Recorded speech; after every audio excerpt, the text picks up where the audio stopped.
امام شافعی فرمانے لگے لوگوں کی باتیں پتھروں کی طرح ہوتی ہیں، یہ روڑوں کی طرح ہوتی ہیں، اگر انہیں کمر کے اوپر رکھ لو گے نا تو یہ تمہاری کمر توڑ دیں گی، اور اگر تم ان کو اپنے پیروں کے نیچے رکھ لو گے تو تمہارا قد اونچا ہو جائے گا۔ بس دنیا میں وہ لوگ پریشان ہوتے ہیں جو لوگوں کی باتوں کو کندھوں پر سوار کر لیتے، جو پیروں کے نیچے رکھے، جو پاؤں کے نیچے رکھیں ان کا قد۔ وہ پرانے زمانے میں نا عارف رومی رحمۃ اللہ علیہ فرماتے ہیں کہ ایک بیل گائے گر گئی تھی کنویں کے اندر، تو اب وہ لوگ اس کو نکال تو نہیں سکتے تھے، تو انہوں نے اس طرح کیا کہ مٹی ڈالنی شروع کر دی کہ اب بدبو آئے گی، پریشانی ہوگی، تو اس کو بند کر دیتے ہیں اندر ہی کنویں کو، کنواں نئی جگہ پہ کھود لیتے ہیں۔ انہوں نے جب اس کے اندر مٹی ڈالی نا تو وہ گائیں جو تھی وہ مٹی جھاڑ کے تو مٹی کے اوپر آ گئی، انہوں نے پھر مٹی ڈالی تو وہ تھوڑی اور اوپر آ گئی، اور مٹی ڈالی تو اور وہ مٹی ڈالتے گئے اور گائیں وہاں سے کنویں سے باہر آ گئی۔ لوگوں نے دفن کرنا چاہا، وہ باہر نکل آئی۔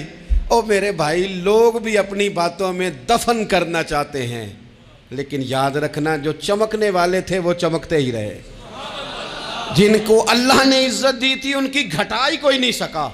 اتنی لمبی زبانیں کھول کے لوگوں نے صحابہ کے بارے میں باتیں کی، باتیں ہو رہی ہیں، لوگ جن کو دبانا چاہتے تھے۔ آج نہیں صوفیاء کی مخالفت شروع ہوئی، ان کے زمانے میں بھی ہوئی، ان کے دور میں ان کے خلاف کتابیں لکھی گئیں، لکھنے والے خدا جانے کہاں ہیں، اور داتا صاحب ہو رہی ہے، خواجہ صاحب ہو رہی ہے۔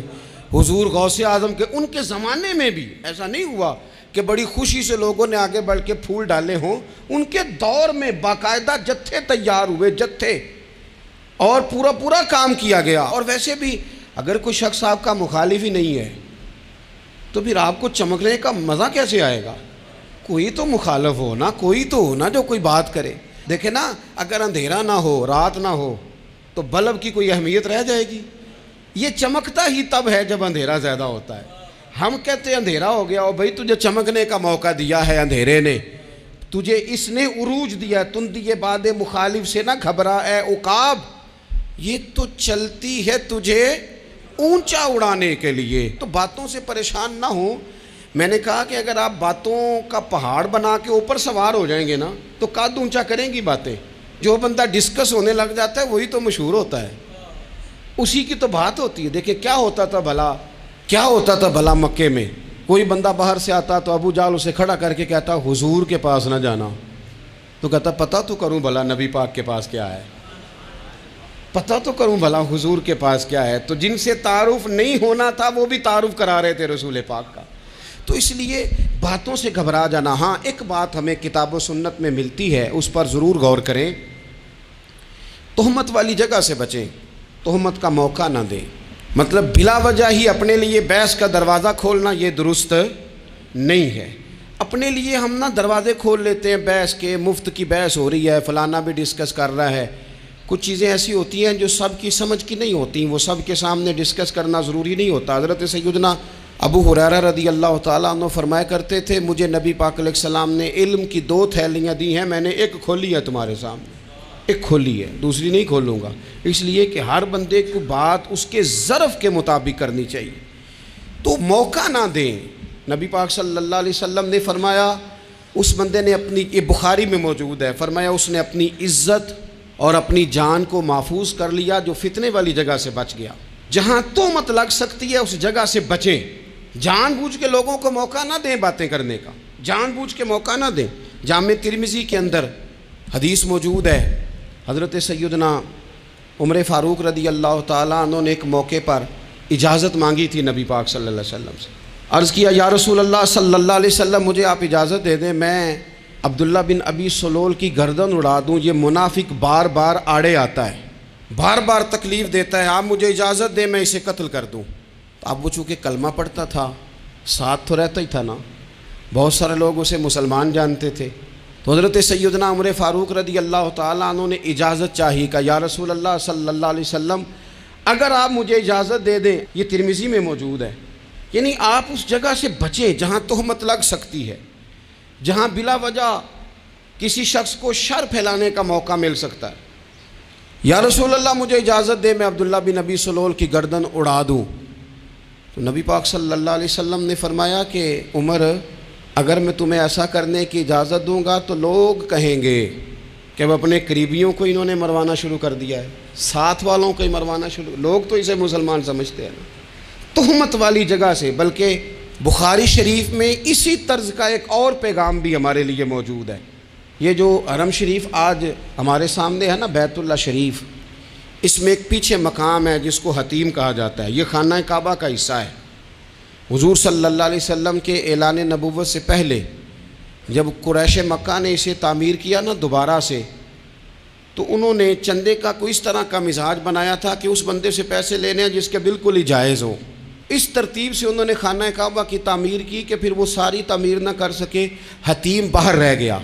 تو نبی پاک صلی اللہ علیہ وسلم نے ایک دن فرمایا، بخاری میں موجود ہے، حضور فرمانے لگے، عائشہ اگر تمہاری قوم جاہلیت کے قریب نہ ہوتی، کیونکہ ابھی قریب جاہلیت چھوٹی ہے نا، ابھی لوگوں نے کلمہ پڑھنا شروع کیا ہے، فرمایا اگر یہ جاہلیت کے قریب نہ ہوتے تو میں کعبے کو انہی بنیادوں پر دوبارہ بنا دیتا جن بنیادوں پر حضرت ابراہیم علیہ السلام نے بنایا تھا۔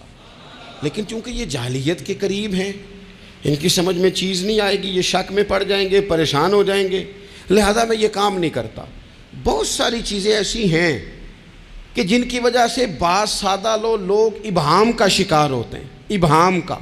ہمارے علماء نے اس طرح کیا کہ بڑے طے کر کے عقائد کے عنوانات امت تک پہنچائے۔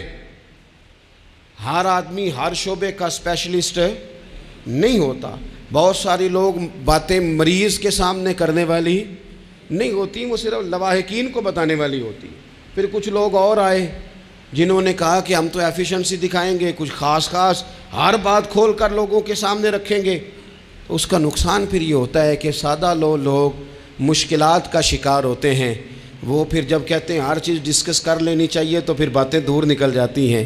پھر لوگوں نے انبیاء کرام علیہم السلام کی اجتہادی خطاؤں کو ڈسکس کرنا شروع کیا۔ ربنا ظلمنا انفسنا، اگر حضرت آدم یہ لفظ کہیں تو ان کے لیے تو ٹھیک ہے، لیکن اگر کوئی غلام اور امتی اور بیٹا اٹھ کے یہ لفظ کہے تو اس کے لیے ٹھیک نہیں ہے۔ تو میرے عزیز ایسے کام نہ کریں جس کی وجہ سے بلا وجہ بحث کا۔ ہمارے یہاں کچھ لوگوں کو شوق ہے خبروں میں رہنے کا، وہ ایسی باتیں چھیڑتے ہیں جن سے نہ وہ خبروں میں رہ سکیں۔ میں نے دیکھا ہے وہ کہتے ہیں جی میں نے کوئی انوکھی بات کرنی ہے۔ بھئی انوکھی بات کرنے سے بندہ مشہور تو ہو جاتا ہے۔ ہمارے زمانے میں مشہور ہی وہ ہوتا ہے جو دوسروں سے ذرا ہٹ کے بات کرے، انوکھی کرے۔ وہ ہمارے لطیفہ لکھا ہے نا، ایک اہل عرب کا، ایک ہجا نام کا عربی کا ایک لطائف سنانے والا شاعر ہے، تو وہ کہتا ہے کہ ایک شخص نے ایک دفعہ کہہ دیا تھا گدھا کھانا جائز ہے۔ تو بڑے بڑے علماء اس کے گھر چلے گئے کہ بھئی کوئی دلیل، کوئی جزیہ، کوئی کہاں سے، کوئی کتاب، کوئی حوالہ، کوئی شے۔ اس نے کہا روز آؤ گے ایک بندے کو بتاؤں گا، کٹھا اسٹیج لگاؤ، ایک ہی دفعہ حوالے دیتا ہوں، روز نہیں دیے جاتے۔ وہ اسٹیج لگ گیا، دنیا جمع ہو گئی، جنہوں نے کبھی ٹائم نہیں نکالنا، تو یہ ذرا انوکھی بات جو کر رہا تھا، وہ سارے لوگ آ گئے۔ تو وہ اسٹیج پہ چڑھا تو کہنے لگا مجھے جانتا کوئی نہیں تھا، چلو اب بدنام جو ہوں گے تو کیا نام نہ ہوگا، اب قیامت تک کہو گے تو صحیح نا۔ اس مولوی دے گھر جنہیں ایک بار آکھیا نہیں سی گدھا کھانا جائز ہے، چلو بدنام جو ہوں گے تو کیا۔ تو بہت سارے ایسے لوگ ہیں جو ہیں بدنام، پر چلو نام تو ہو گیا نا، بدنامی صحیح، شرارت صحیح، شیطانیت صحیح، لیکن نام تو ہو گیا۔ تو اس لیے کوئی ایسا انوکھا کام جس سے لوگوں کی، میں آپ سے بڑی گزارش سے عرض کروں، اعلیٰ حضرت بریلوی رحمۃ اللہ علیہ نا، لالٹین کے اندر مٹی کا تیل جلایا جاتا ہے ہمارے ہاں، تو مٹی کا تیل ظاہر ہے اس سے بدبو آتی ہے، تو مسجد میں وہ جلانا جائز نہیں تھا۔ تو ایک صاحب ارنڈی کا تیل لائے، وہ خوشبو والا ہوتا ہے، وہ لا کے انہوں نے نا اعلیٰ حضرت بریلوی رحمۃ اللہ علیہ کو لالٹین میں ڈال کے دیا اور کہا کہ یہ مسجد میں اس کو جلاتے ہیں چونکہ اس کے اندر سے خوشبو آتی ہے، بدبو نہیں آتی۔ تو وہ جو شرعی عذر ہے نا، حضور نے فرمایا کہ جمعے والے دن غسل کر کے آؤ تاکہ کسی کے پسینے سے ایک دوسرے کو تکلیف نہ ہو۔ کچا لہسن پیاز کھا کے مسجد آنا اس لیے منع کر دیا گیا کہ منہ کی بدبو سے تکلیف ہو، تو مسجد میں کوئی ایسی چیز جو بدبو کا باعث بنے منع ہے۔ اب انہوں نے وہ تیل لا کے لالٹین میں ڈالا جس سے خوشبو آتی تھی اور لالٹین بھی روشن ہوتی تھی۔ تو اعلیٰ حضرت فاضل بریلوی رحمۃ اللہ علیہ اپنے اس خادم سے فرمانے لگے کہ اب لوگ تو آئیں گے نا، تو ہمارے علاقے میں تو ساری دنیا مٹی کے تیل سے ہی چلاتی ہے، تو اب آپ نے ایک خوشبو والا تیل لا کے ڈال تو دیا ہے اس کے اندر لالٹین میں، پر یہ لوگوں کو بتائے گا کون کہ یہ تیل وہ نہیں ہے؟ لوگ تو یہاں سے دیکھ کے جائیں گے اور جا کے کہیں گے کہ اتنے بڑے عالم کی مسجد میں اگر جل رہا ہے تو ہم کیوں نہ جلائیں؟ تو فرمانے لگے وہ شخص کے حضور پھر حال کیا ہے؟